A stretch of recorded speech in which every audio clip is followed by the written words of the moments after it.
Good, happy Monday morning. It is January 13, 2025.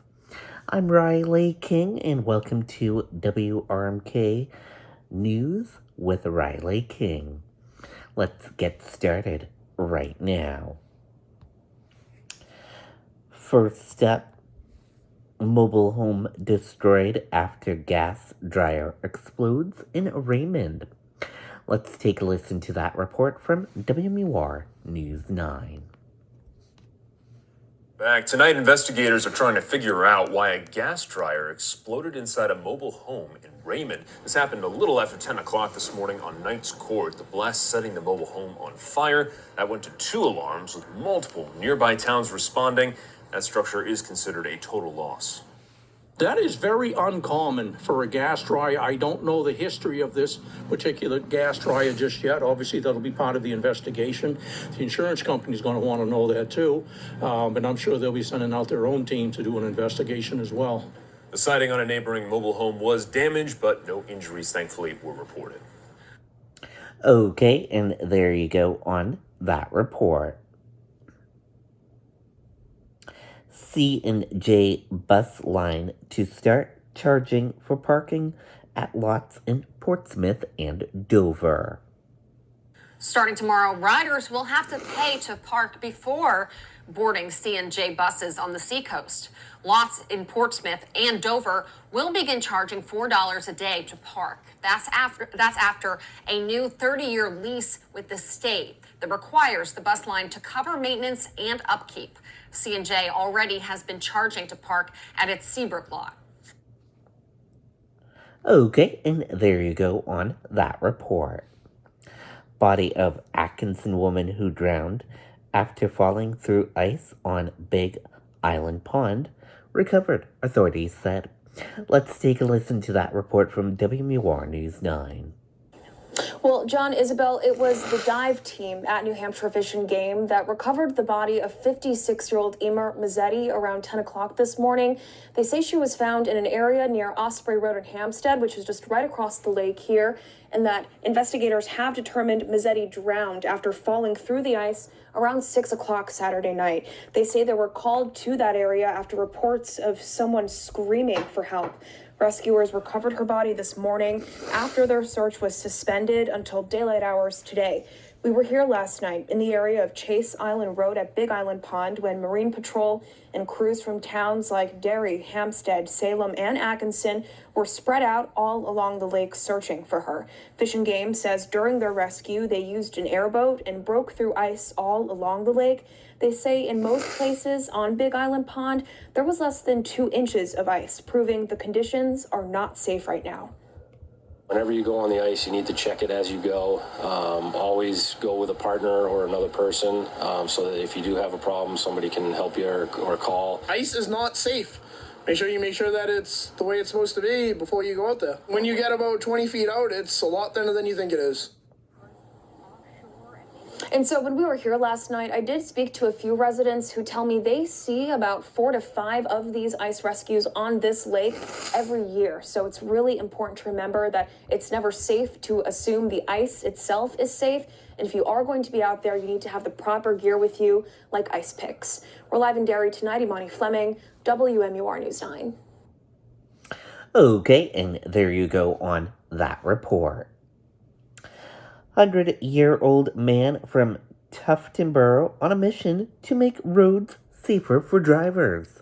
Let's take a listen to that report. Man may not be driving anymore, but he has a mission to make the roads safer for the rest of us. Fred Antel of Tuftonboro is just a couple weeks shy of 101 years old, but he's just getting started with his Safety for Life campaign. He presented the Department of Safety with a bumper sticker he created with that slogan. He hopes to see that on every vehicle registered in New Hampshire.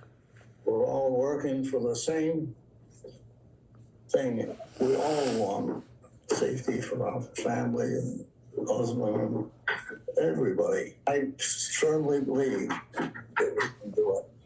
New Hampshire's Department of Safety posted a video of Fred sharing his safe driving campaign on social media. You know, it truly does show, it doesn't matter how old you are, right? And For him, this is certainly a case of just getting started. Okay, and there you go on that report. Actress from New Hampshire opens her Los Angeles home to those suffering wildfires loss. Let's take a listen to that report from WMUR News 9. Growing up in southern New Hampshire, Lindsay Phoenix moved to Los Angeles in 2018 to become an actress. The following years became hard for her business. After the Hollywood strikes in 2023, the wildfires are creating more problems. This has just been another really catastrophic blow to an industry that was already greatly suffering, all the people working in it not doing as well. Lindsay says she watched the Sunset Fire grow from her downtown LA home. I saw the first flames, and within 2 minutes, I saw the whole hillside in red flames. It happened so fast. Lindsay says recovery has become a community effort, one she's a part of. It started with opening her home to loose pets, then animals like rabbits and chickens. There are just so many pets wandering around with burnt paws looking for their families, all these foster places that just need extra help, even if it's for a few days. For her friends in the Pacific Palisades and Pasadena who lost their homes, Lindsay's house became a shelter. She says having a place left to live is a gift. Hope this has been the worst of it, but still need to take safety and precaution wherever we can. So to provide just a safe place for anybody is such a gift. For Lindsay, it's unknown what comes next for her city. There are not going to be easy answers. It is not going to be easy in any way. Now, Lindsay also told me she knows how kind people in New Hampshire can be, so she wanted to spread the word and make sure you check who you're sending your money to. And speaking of which, WMUR is teaming up with the American Red Cross to raise money for people impacted by those wildfires. All you have to do to donate is scan the QR code that you see there on your screen. You can also go to our website or our mobile app and click on that story to donate to relief efforts. Okay, and there you go on that report. New Hampshire Patriots fans react about the new head coach that got hired. And with the big change, Pats fans all over New England reacting to the news, most feeling optimistic about it. I love it. I think he's going to do a good job for us. He's a former player, former Super Bowl champ, and I think it's a great move for the Pats to move forward. I think it's great. I think we have nowhere to go but up, and I think we're in the right direction. I think it's a great move. You know, obviously, I think they should have gave the other man another year, but I get it. The Patriots are a little antsy right now. Coming from a Steelers fan myself, Vrabel was a great player when he was with us for a few years. I hope he does great. My wife's a huge Pats fan, and she deserves another Super Bowl. Love you, baby. Well, that's nice. The NFL playoffs are here, and we have wild card action coming up tomorrow night here on Channel 9. Watch the 14-3 Minnesota Vikings take on the 10-7 Los Angeles Rams tomorrow night at 8 here on WMUR. Okay, and there you go on that report. New Hampshire senators to question Trump's cabinet picks in the upcoming hearing. Let's take a listen to that report. After a busy few weeks of nominations for the incoming Trump White House, hearings are set to begin this week. Senate committees will hear from Trump's picks starting on Tuesday. New Hampshire's 2 U.S. senators sit on some of those committees that will be holding those hearings. Senator Jeanne Shaheen is on the committee that will be holding the hearings for Secretary of Defense nominee Pete Hegseth and Secretary of State nominee Marco Rubio. Senator Maggie Hassan will be taking part in the hearings for 4 nominees: Secretary of Veterans Affairs nominee Douglas Collins, Homeland Security Secretary nominee Kristi Noem, Treasury Secretary nominee Scott Bessent, and the nominee for the Office of Management and Budget Director Russell Vogt. Okay, and there you go on that report. Crews battle a second alarm fire in Peterborough. No injuries.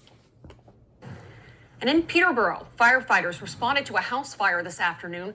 The homeowners told fire crews that the house was empty. It took them less than an hour to extinguish the house fire. An investigation determined the fire was started by improper disposal of wood stove ashes.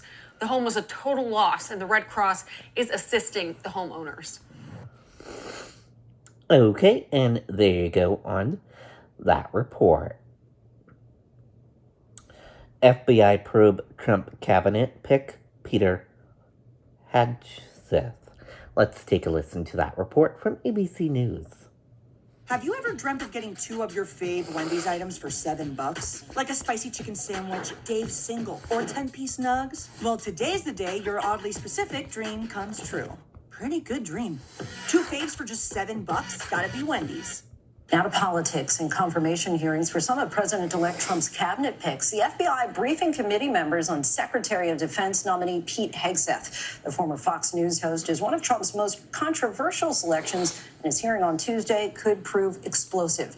ABC's Mary Alice Parks reports from Capitol Hill tonight. Tonight, several of President-elect Donald Trump's nominees gearing up for a public grilling. 14 Senate confirmation hearings scheduled for this week. One of the first, former Fox News anchor Pete Hegseth, nominated to be the Secretary of Defense, in the hot seat Tuesday. Hegseth has faced allegations of sexual and financial misconduct as well as alcohol abuse. He will also face tough questions about his policy positions. He has in the past been highly critical of the Pentagon's efforts to diversify. Because I'm straight up just saying we should not have women in combat roles. Hegseth denies all allegations and has never been charged. And now he says he supports women serving today.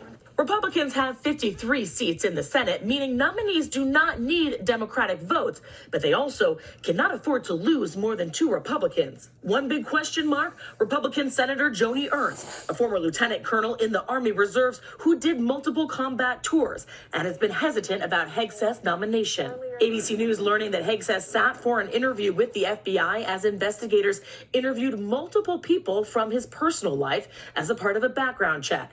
Tonight, top senators on the committee briefed on the results of that investigation. And after weeks of meetings across Capitol Hill, Tulsi Gabbard, tapped to be Trump's director of national intelligence, gaining ground over the weekend after a major reversal, now in support of an overseas surveillance program she once opposed, saying it needed reform.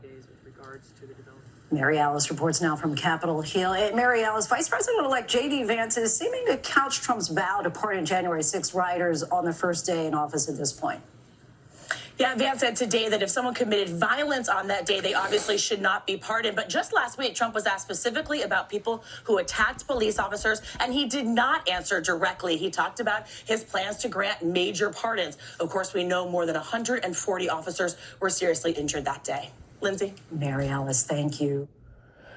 Okay, and there you go on that report. We're going to switch gears now. Let's take a look at the weather. Weather for today, a mix of clouds and sun early, followed by cloudy skies this afternoon. High near 40 degrees, winds light and variable. Tonight, some clouds this evening will give way to mainly clear skies overnight. Low 23 degrees, winds west at 5 to 10 miles per hour. And tomorrow, partly to mostly cloudy. High 31 degrees, winds west-northwest at 10 to 20 miles per hour. It's currently partly cloudy and 24 degrees right now. And let's take a look at that traffic for all of you. In your Monday morning traffic right now.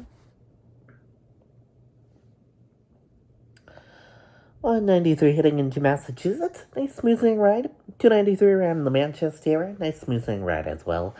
93 around Hooksett, Bow, and Concord, nice smoothing ride as well. 393, nice smoothing ride as well. Report you got a fairly nice smoothing ride with some medium pace traffic. Route 16 of the Spotling, nice smoothing ride as well. 95 from Maine, New Hampshire into the bottom of Massachusetts, nice smoothing ride as well. 101, nice smoothing ride as well. And Merrimack, Nashua into that border of Massachusetts, nice smoothing ride as well. That's a look at traffic, and that does it for this edition of WRMK News with Riley King. Thank you for tuning in and listening, and see you back here tomorrow. Bye.